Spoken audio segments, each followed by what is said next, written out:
O livro das Escrituras Sagradas, que quer dizer início, começo, capítulo 35, o primeiro avivamento registrado nas Escrituras, do primeiro versículo ao versículo 7.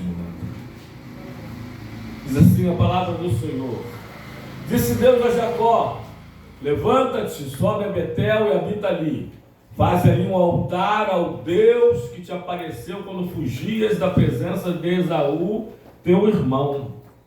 Então disse Jacó à sua família e a todos que com ele estavam: lançai fora os deuses estranhos, os terafins, os ídolos do lar, que há no vosso meio. Purificai-vos e mudai as vossas vestes. Levantemo-nos e subamos a Betel. Farei ali um altar ao Deus que me apareceu no dia da minha angústia e me acompanhou no caminho por onde andei.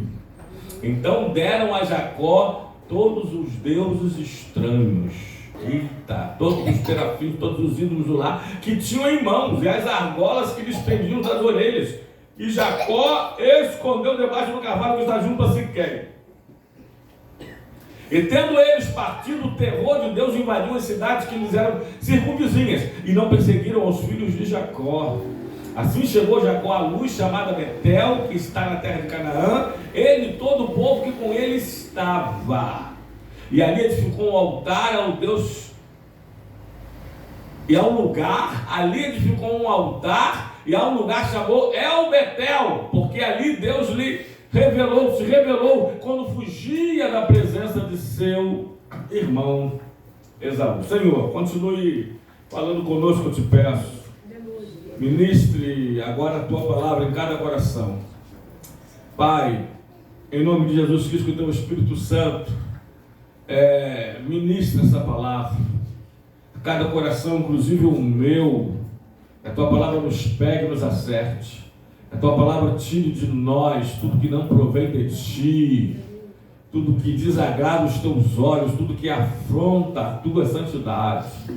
E que a tua palavra acrescente em nós, adicione em nós tudo que é para a tua glória, para o teu louvor, tudo que agrada ao Senhor, tudo que é do teu Espírito Santo. Nós te pedimos que a tua palavra vá e faça aquilo que lhe apraz, e que ela prospere para tudo aquilo que ela foi designada pelo Senhor. Repreenda todo empecilho, todo obstáculo, todo espírito contrário à tua palavra.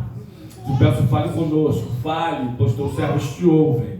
Em nome de Jesus, obrigado, amém e amém. Pode tomar assento, igreja amada, morena, bronzeada pelo sol do deserto, a noiva adornada, virgem e ataviada de Cristo, o noivo que em breve vem nos buscar. Queridos, bom, como disse prometido, nós estaremos pregando sobre ídolos do lar, tá? Bom, falar de idolatria é muito complexo, porque a idolatria nas Escrituras, em um certo sentido, lá em 1 de Coríntios 8, se não me falha a memória, ou Romanos 8, diz que o ídolo nada é, mas a idolatria em si, ou a religiosidade por trás dela, fala que é demoníaco, ou seja, são demônios. Mas eu não gostaria de estar aqui destacando, a idolatria literalmente falando como religiosidade, como idolatrar, como ídolos feitos por mãos humanas. Na verdade, no capítulo 31 do livro que lemos de Gênesis, alguns capítulos anteriores, fala, amados, queria que vocês prestassem bastante atenção na palavra, fala que Raquel, ela furtou os ídolos do lar do seu pai, Labão. Conhecemos a história. Jacó já estava para ir embora, para voltar para sua terra, com as suas mulheres, seus filhos e os servos, e todo o seu gado, tudo que ele conquistara. E com muito custo, porque só para ter Raquel, antes Lia, ele teve que trabalhar 14 longos anos, quase como um escravo, tá, irmãos? Praticamente sem salário, para receber a sua mulher, na verdade, recebeu. Nós conhecemos a história, Lia, porque era costume na época casar primeiro a filha mais velha. Ele foi enganado, e foi enganado outras vezes, também através das ovelhas do gado, do seu tio sogro Labão, né? E ele resolveu sair no tempo de Deus, dele se retirar, e glória a Deus por isso, porque Deus dá continuidade à história de Israel. Depois ele tem um nome, logo na caminhada de volta, o nome mudado de Jacó para Israel, que quer dizer, obrigado, campeão com Deus, do vencedor com o Senhor. E ela, então, Raquel, ela pega alguns ídolos e esconde. Os terafins, os ídolos do lar, que eram, no caso desta história, por isso que é bom, irmãos, nós lermos a história e estudarmos a fundo, né?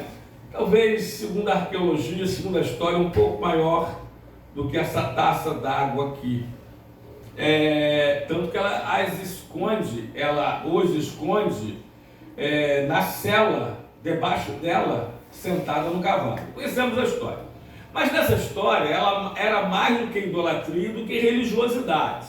Aqueles ídolos do lar, aqueles serafins, serviam como herança, como garantia de propriedade, como se fosse uma escritura assinada e selada, né?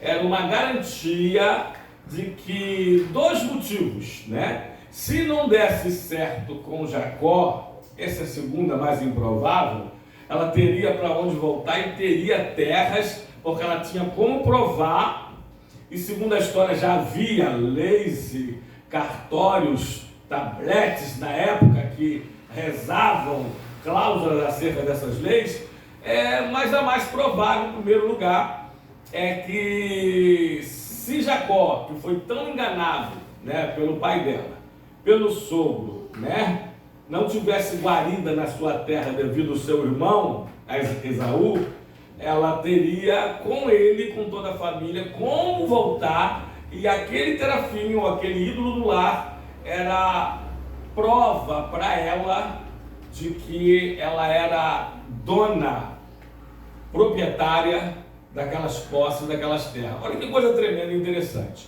E tanto é que você acha que Labão ia voltar por causa de uma estatuazinha, por causa de um pedaço, de uma imagem, de um ídolo do lar, né? Tinha muito mais valor idólatra, né? Tinha muito mais valor financeiro de herança do que idólatra, tanto que ele volta, cerca, pega Jacó para a sua caravana e chega e ele fala. Então Jacó, não sabendo, fala assim: olha, com quem o senhor achar esses ídolos do lar, o senhor pode matar, seja quem quer que seja. E estava com quem? Estava com Raquel. E ela estava sentada sobre o cavalo, ou sobre a égua, ou sobre o mulo, ou mula, né? E quando ele revista ou pede os seus para revistar a todos, quando chega até nela, ela pede perdão por não poder se levantar. Alguém lembra por quê? Porque ela estava com o costume das mulheres, com as regras menstruais. Ela fala mesmo, estava com as regras das mulheres. E então ele não revista justamente aonde estava o terafim ou o ídolo do lar. Bom, mas mais do que uma imagem de escultura, eu gostaria de falar sobre muitos ídolos do lar que, infelizmente, muitos cristãos que não são, literalmente falando, idólatras, têm em suas vidas, têm em suas casas. Então, por gentileza, coloca aí livro de Ezequiel, capítulo 14, de 1 ao 5. Ezequiel, capítulo 14, versículo de 1 ao 5. Então vieram ter comigo alguns dos anciãos de Israel e se assentaram diante de mim. veio a minha palavra do Senhor dizendo: cadê você, meu filho? Filho do homem, estes homens levantaram os seus ídolos dentro do seu... Bom, é sobre isso que eu quero falar. Os ídolos que na verdade estão dentro do nosso coração. Não estão em cima de um altar, de uma prateleira na parede, ou de um rack na sala. Não. São ídolos que estão dentro do coração, levantados dentro do coração. Tropeço para a iniquidade que sempre tem eles diante de si. Acaso permitirei que eles me interroguem? Até o 5. Portanto, fala com eles e diz-lhes: assim diz o Senhor Deus: qualquer homem da casa de Israel que levantar os seus ídolos dentro do seu coração e tem tal tropeço para a sua iniquidade, e vier ao profeta, eu, o Senhor, vindo a ele, lhe responderei segundo a multidão dos seus ídolos, para que eu possa apanhar a casa de Israel no seu próprio coração, porque todos se apartaram de mim para seguirem os seus ídolos. E eles levantaram aonde, irmãos? Dentro do coração. Bom, então é sobre isso. Eu gostaria de falar alguns ídolos do lar, algumas coisas que nós idolatramos, e eu digo e repito, tudo aquilo que você dá mais tempo, dá mais atenção, dá mais valor do que é Deus, pode ser o seu Deus, pode ser o seu ídolo do lar. Repito, como disse um pastor americano: ídolo do lar, ídolo do coração. É tudo aquilo que para você é mais do que bom e até mais do que necessário. É crucial na sua vida. Cuidado com isso. Cuidado com isso. Primeiro ídolo do lar que eu menciono aqui, o ídolo que pode estar levantado dentro do nosso coração, se chama dinheiro. Se chama dinheiro. Vamos lá? Alguns versículos? Vamos lá, Natan. Livro de Salmos, capítulo 15, Salmo 15, verso 5.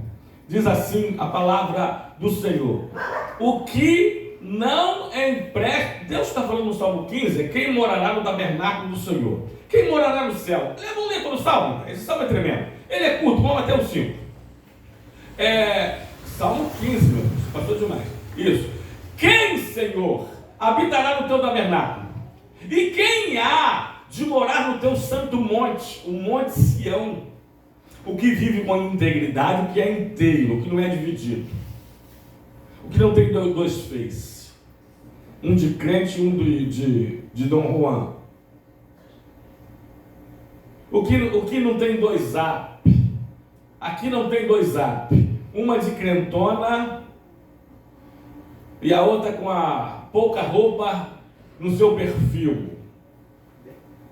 Se você não conhece, eu conheço, tá? O que tem dois Insta, o que vai morar no céu, o que vive com integridade, ele é inteiro, ele é um só, e pratica a justiça, e de coração fala a verdade. O que não difama com a sua língua, eita, e não faz mal ao próximo. Não difama, não fala mal, difama, falar denigrir a fama alheia, e não faz mal ao próximo, nem lança injúria contra o seu vizinho. O que a seus olhos tem por desprezível o réprobo, né? Acento no primeiro E, no E. Mas isso, honra aos que temem ao Senhor, o que jura com dano próprio e não se retrata. O que não empresta o seu dinheiro com usura, o que não tem usura, o que não é avarento, o que não é escravo do dinheiro, sim dono dele, nem aceita suborno contra o inocente. Quem deste modo procede, não será jamais abalado.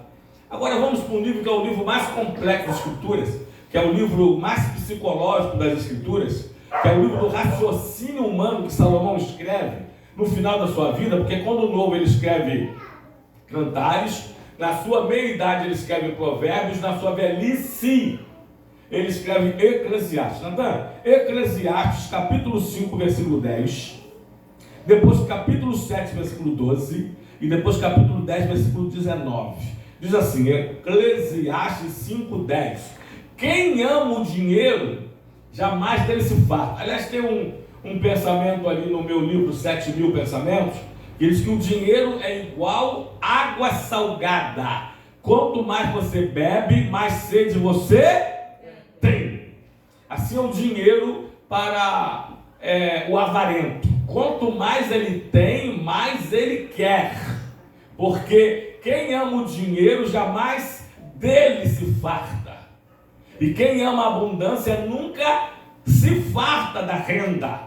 Isso também é vaidade. Agora Eclesiastes 7, 12 e depois o 10, 19. Diz assim, olha, a sabedoria protege, como protege o dinheiro. Mas o proveito da sabedoria é que ela dá vida ao seu possuidor, ou seja, o dinheiro não. Eita! Agora atenta para essa daqui, 7,12, né? Depois 10, 19. O festim faz-se para rir, o vinho alegra a vida, e o dinheiro a tudo atende. E o dinheiro atende a tudo. Grave isso aqui, eu disse sobre o livro de Eclesiastes, o mais complexo, o mais profundo, o mais psicológico livro das Escrituras. Salomão escreve como escreve o raciocínio humano. O dinheiro a tudo responde. Agora vamos lá no Novo Testamento, no livro de Mateus, Jesus falou no capítulo 6, versículo 24. Eu gosto muito desse texto, porque Jesus fala que o dinheiro é aí um grande senhor que concorre contra o Deus Todo-Poderoso. Ninguém pode servir, a dois senhores, porque ou há de aborrecer-se de um e amar ao outro, ou se devotará a um e desprezará o outro. Não podeis servir a Deus e ao dinheiro. Não podeis servir a Deus e às riquezas. Não podeis servir a Deus e a Mamon, o Deus do dinheiro. Ou você coloca o dinheiro para te servir, ou você vai servi-lo. Ou o dinheiro é o teu servo, ou você é servo dele. Ou o dinheiro é o teu escravo, ou ele é o teu senhor, o que ele tem sido. Disse alguém certo dia, é melhor ser dono de uma moeda do que ser escravo de duas. Amém, amados? Amém. Grave isso. Conta-se uma história que um padre foi ungir a extrema unção. Vocês sabem o que é extrema unção? A gente aprende em capelania hospitalar, né? É por isso que muitos hospitais, praticamente todos, a grande maioria, a visita religiosa é constitucional. Aliás, a Constituição reza. Aliás, falar de Constituição no Brasil hoje, né, parece até brincadeira, né? Foi rasgada, cuspida, né? Mas enfim, que é constitucional o direito à visita. O paciente, ele tem direito à visita. E a visita religiosa. Só que hoje a visita religiosa está sendo muito monitorada. Muitos assistentes sociais de hospitais abrem para a visita religiosa apenas para quem fez a capelania hospitalar. Porque já houve tanta coisa, irmãos. Crentões que chegar lá gritando e embolando línguas estranhas e arrancando aparelhos, desligando aparelhos, arrancando tubos e por aí vai. Imagine um crentão fanático. Você conhece alguns, né? A gente conhece, né? Então foi monitorado e em capelania hospitalar a gente aprende algumas coisas. Por exemplo, a unção. Aliás, irmãos, tem coisas que a gente não deveria nem entrar no hospital. Uma delas, sabe o que é? Isso aqui, olha. Uma das coisas que mais contaminam, que mais contaminada e por ser mais contaminada, mais contamina. Uma das coisas, né? O óleo da unção, muitos hospitais já proibiram, né? Mas vamos falar, né? Para o crente, quando você é cristão e está lá, você é crente evangélico e está lá no hospital doente. Quando um presbítero chega, um pastor, um irmão, um crente, com óleo, você o óleo da unção para o crente é o quê? É cura. A oração da fé salvará o enfermo. Bota aí, Natan. Tiago, capítulo de número 5, bota no 14, do 14 ao 15, 14 e 15, diz assim, está alguém entre vós doente? Chama os presbíteros da igreja, e esses façam oração sobre ele, ungindo com óleo em nome do Senhor. 15, e a oração da fé salvará o enfermo, e o Senhor o levantará, e se houver cometido pecado, ser-lhe-ão perdoados. Amém. Mas a extrema unção do católico significa o quê? Preparar para a morte, gente.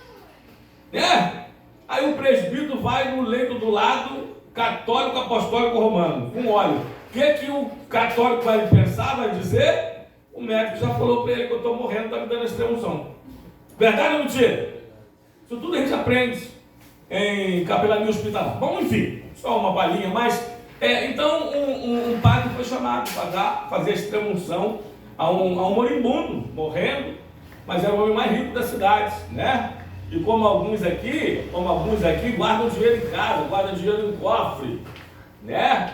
E ele está no leito morrendo, e o padre pediu para que ele abrisse a mão, pediram também junto com o padre para que ele abrisse a mão, para que ele pudesse receber aquela reza e a extrema unção. E ele não abria a mão de jeito nenhum. Você conhece pessoas que não abrem a mão de jeito nenhum? Era aquele moribundo. Ele morreu com a mão fechada, e quando destravaram a mão dele, sabe o que estava na mão dele? A chave do cofre que estava cheio de dinheiro. Você conhece pessoas assim? Você conhece pessoas assim? Dinheiro é um ídolo. Pode ser um ídolo do lar. Bota aí, Natan. Eita, essa é demais. Olha. Eu vou destacar o 10, mas coloca 1 de Timóteo, capítulo 6, versículo 5 até o 10. Eu vou ler o contexto, porque o contexto é bom, que ele explica o texto. Diz assim: altercações sem fim por homens cuja mente é pervertida e privados da verdade, supondo que a piedade é fonte de lucro. De fato, grande fonte de lucro é a piedade, com o contentamento. Porque nada temos trazido para o mundo, nem coisa alguma podemos levar dele. Eu nunca vi um caixão com gavetas, eu nunca vi uma cerimônia fúnebre com um caminhão de mudanças. Tendo sustento e com que nos vestir, estejamos contentes. Ora, os que querem, eu já falei isso para um ex-amigo, os que querem ficar ricos caem em tentação e cilada, e em muitas concupiscências insensatas e perniciosas, as quais afogam os homens na ruína e perdição. Aqueles que querem a qualquer preço e a qualquer custo ficarem ricos. Aí o 10, que é o que nós mais conhecemos. Uma vez uma professora de EBD, eu era superintendente, ela falou assim: irmãos, porque o dinheiro é a raiz de todos os males. Eu falei: irmã, por gentileza, com todo amor e carinho, respeito. Aliás, a autoridade máxima em sala de aula é o professor, nem o diretor. Amém? Mas eu, como superintendente de escola dominical, preciso só trazer uma pequena correção. Na verdade, é uma grande correção. Não é o amor, o dinheiro que é. Não é o dinheiro que é a raiz de todos os males. É o amor. Diz lá, porque não é o dinheiro. O dinheiro não é a raiz de todos os males, não. É o amor do dinheiro que é a raiz de todos os males. E alguns nessa o quê? Nessa cobiça se desviaram da fé e a si mesmos se atormentaram com muitas dores. Primeiro ídolo do lar: o dinheiro. Ele pode ser um ídolo do lar se você não for dono dele, se ele for o seu dono. 8h39, precisamos correr, hoje é ceia do Senhor. Segundo ídolo do lar, que pode ser um ídolo do lar, sabe qual é? Vocês vão falar celular, né? É o terceiro, mas nem sei se vai dar para falar muito dele, vamos ter que falar o básico. A televisão nem é tanto mais assim, já foi mais. Hoje a televisão perde de goleada para o celular. Mas outro ídolo que pode ser levantado dentro do seu coração é o próprio eu. É o egoísmo. Pastor, mas evangélicos tem um evangélicos. Eita! E o eu, ou o narcisismo, ele pode ser um ídolo. Tem pessoas que só amam a si. É o hedonismo, é a busca pelo prazer pessoal. Pelo prazer pessoal. Natan, coloca 2 Timóteo, capítulo de número 3. Vamos ler 1 e o 2. Diz assim, olha, sabe porém isso, que nos últimos dias sobrevirão tempos o quê? Difíceis, pois os homens serão egoístas, avarentos, jactanciosos, arrogantes, blasfemadores, desobedientes aos pais, ingratos e irreverentes. Os homens, você essa luz aqui no público aí, por gentileza, irmãos? Os homens serão egoístas. E o egoísmo, ele é exibido, né, nesse amor próprio excessivo, nesse narcisismo, no agradar a si mesmos. Bota aí, Romanos 15:1. Sim, o egoísta, ele quer agradar somente a si. Olha o que diz lá. Ora, nós que somos fortes devemos suportar as fraquezas dos fracos e não agradar a nós mesmos. Tem pessoas que elas só vivem para agradar a elas próprias, a elas mesmas. Outra coisa, esse egoísmo, ele é exibido no buscar nossos próprios interesses, Natan. 1 Coríntios 10:33 e Filipenses 2:21. 1 Coríntios 10:33 diz assim: assim como também eu procuro em tudo ser agradável a todos, não buscando o meu próprio quê? Não buscando o meu próprio interesse. O narcisista, e eu vou falar agora um pouquinho com o profissional da mente, irmão. Sabe de uma coisa? Que uma das coisas que nós mais tínhamos, e temos ainda, né, crescendo cada vez mais, é o transtorno de humor bipolar, a conhecida bipolaridade, né? E há muito tempo atrás eu e Tânia conhecíamos uma pessoa que ela tinha até 2 nomes, né? Aliás, ela adotou o nome da irmã. Lembra que eu estou falando, né? São essas pessoas, elas têm 2 nomes. E quando eu falo 2 nomes, meu nome é Carlos Eduardo. Não. Até pode ser, mas às vezes ele se apresenta como Carlos em um lugar, como o outro ele só é conhecido como Eduardo. Mas essa fez além, essa adotou o nome da irmã, né? Ela pegou o nome da irmã. Ela queria ser a irmã. E a outra que digo, tinha 2 Face, 2 Insta, 2 Zap e por aí vai fora. 2... Chega, já deu para entender. Deu ou não deu? Deu para entender, né? Então é isso aí. Pessoas de uma vida dupla. Dupla. Contrário de uma pessoa inteira, única, que tem uma vida só. É o mesmo em todos os lugares. Mas a outra doença emocional crescente, que já supera a bipolaridade, sabe o que é, irmãos? É o narcisismo. E é o narcisismo. Aí o narcisismo tem superado. Aliás, Deus falou através de Paulo que nos últimos dias vamos ser o quê? Narcisistas. Se fosse hoje, era narcisistas, egoístas, egocentristas, particularistas, individualistas. Só pensariam em si mesmos. Outro texto, Natan. Filipenses 2:21.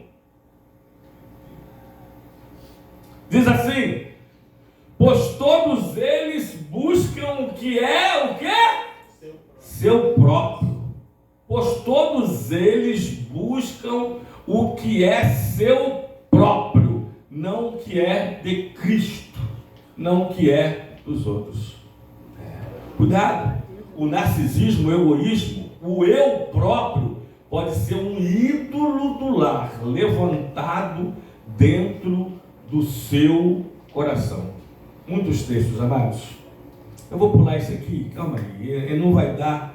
Eu vou para outros aqui, não. Você me acompanha aí? Eu vou tentar ler aqui, olha. Vou tentar ler.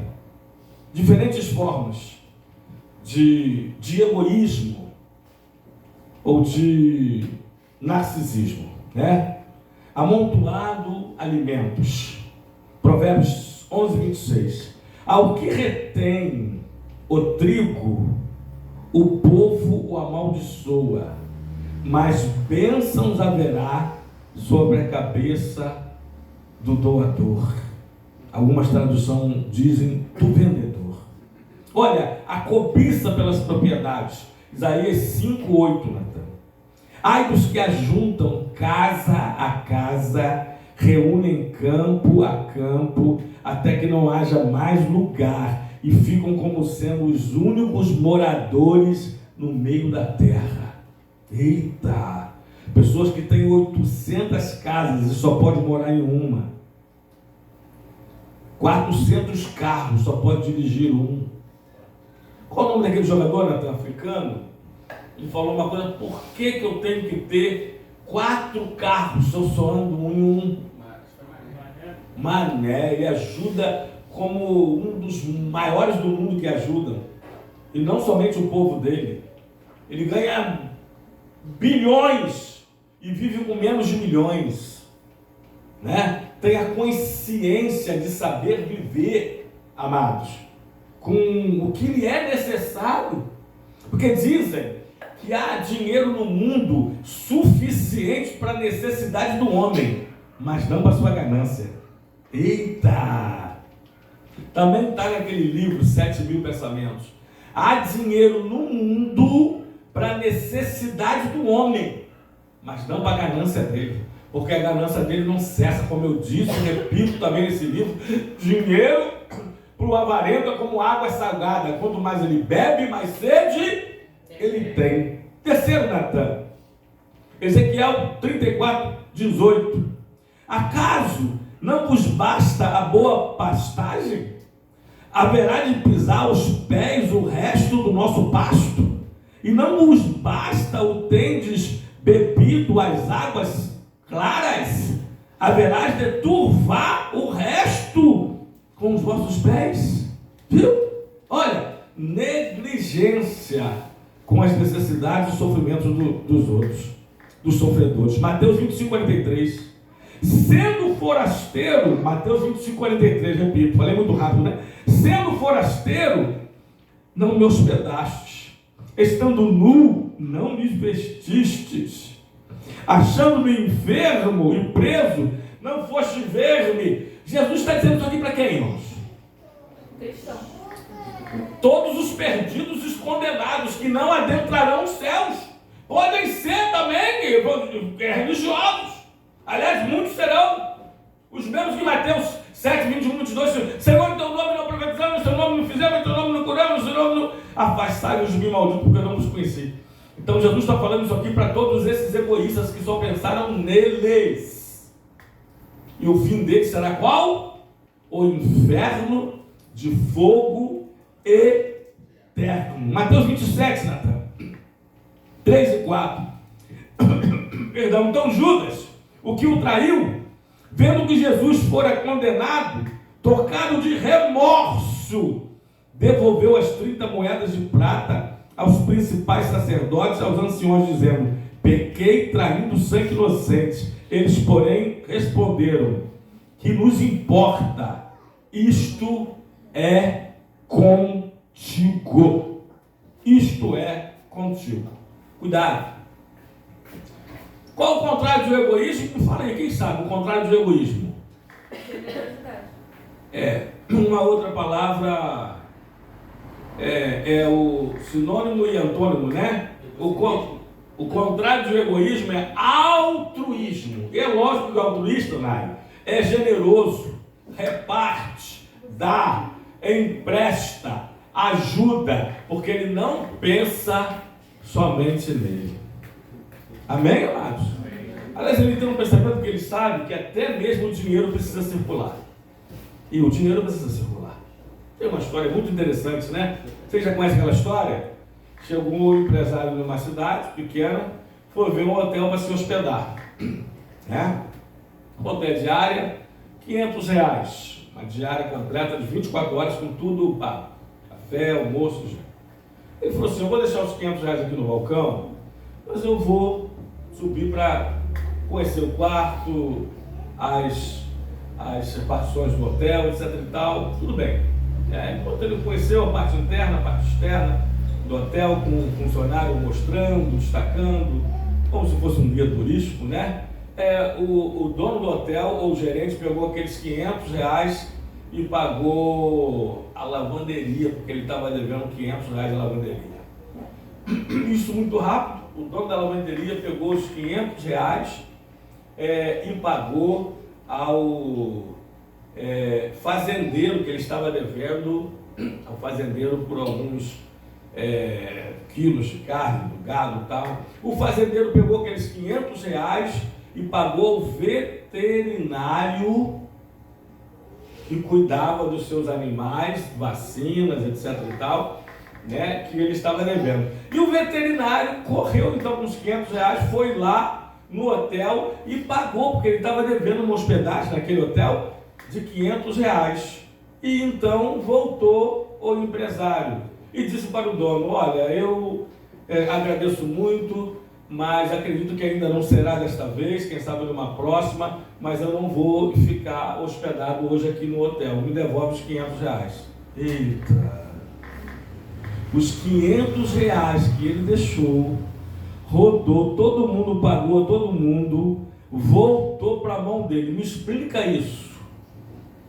Alguém é economista aqui? Talvez o maior economista tenha dificuldade. Alguém já ouviu essa história? Eita! Sou o Diácono Romulo, ninguém mais ouviu essa história? E aí é assim que acontece. O dinheiro roda, paga todo mundo, volta para a mão e explica isso. Bom, para correr, meu Deus, 8 minutos mais 2. Terceiro ídolo do lar. Terceiro ídolo do lar. Cuidado. Eu li uma pesquisa. Está aqui, você pode pesquisar aí. Está aqui. Cadê ela? G1, hora 1. Fresquinho agora há pouco no Google. Pesquisa mostra que brasileiros passam 9 horas por dia ao celular e em outras redes sociais. 9 horas por dia. Já passa quanto? Quebrou até meu chi meia hora. 9 horas por dia, irmãos, é mais do que um terço do dia. Lembrando que um terço dele, 8 horas, você deveria estar dormindo, não é isso? Às 8 horas você deveria estar trabalhando. 9 horas em média. Tem pessoas que madrugam. Tem sido um verdadeiro ídolo do lar, levantado dentro do coração de muitas pessoas. Tem tirado o seu tempo de Deus, o seu tempo da família, o seu tempo da palavra, o seu tempo de igreja. Tem tirado o seu tempo de trabalho. Tem empresários, olha isso aqui, tem empregadores que estão assinando contrato com funcionários, proibindo-os de ficar nos horários de trabalho. Quando se fala tanto que no horário do expediente ao celular. Nós tivemos experiência, né? Como das cuidadoras de papai. Tivemos essa experiência, não deu para ficar rico. Não dá. Você pagar uma pessoa aqui para nós, eu duvido. Você como empregado é uma coisa, agora como empregador é outra. Você pagar uma pessoa para ela ficar todos os expedientes no celular, nas redes sociais, fala comigo. Um mal do século. Um mal do século. Tem pessoas que passam 24 horas, pernoitam, viram a noite, a madrugada, a fio, dentro do celular, dentro do smartphone, nas redes sociais, né? Virou, aliás, já tem casa de recuperação para dependentes eletrônicos, virou um verdadeiro ídolo do lar, levantado dentro do coração de muita gente. O tempo não nos permitirá mais, né? Mas se Deus quiser, a ceia é, se Deus quiser, né? Nós podemos continuar falando sobre ídolos do lar, a idolatria de dentro do nosso coração, ídolos levantados no nosso coração. Dentre eles, hoje nós falamos sobre o dinheiro, sobre o eu, sobre o celular. Mas podemos falar, se Deus quiser, ídolos do lar, parte 2, em nome de Jesus. Que Deus nos abençoe e que tenhamos o cuidado, irmãos, de lançar fora todos os ídolos, para que recebamos do Senhor a sua presença e o avivamento. Em nome de Jesus Cristo, amém e amém. Você pode aplaudir o Senhor? Louvado e glorificado seja o nome do Senhor, graças a Deus. Amados, vamos ceiar em nome de Jesus. Queria pedir os obreiros, apóstolos,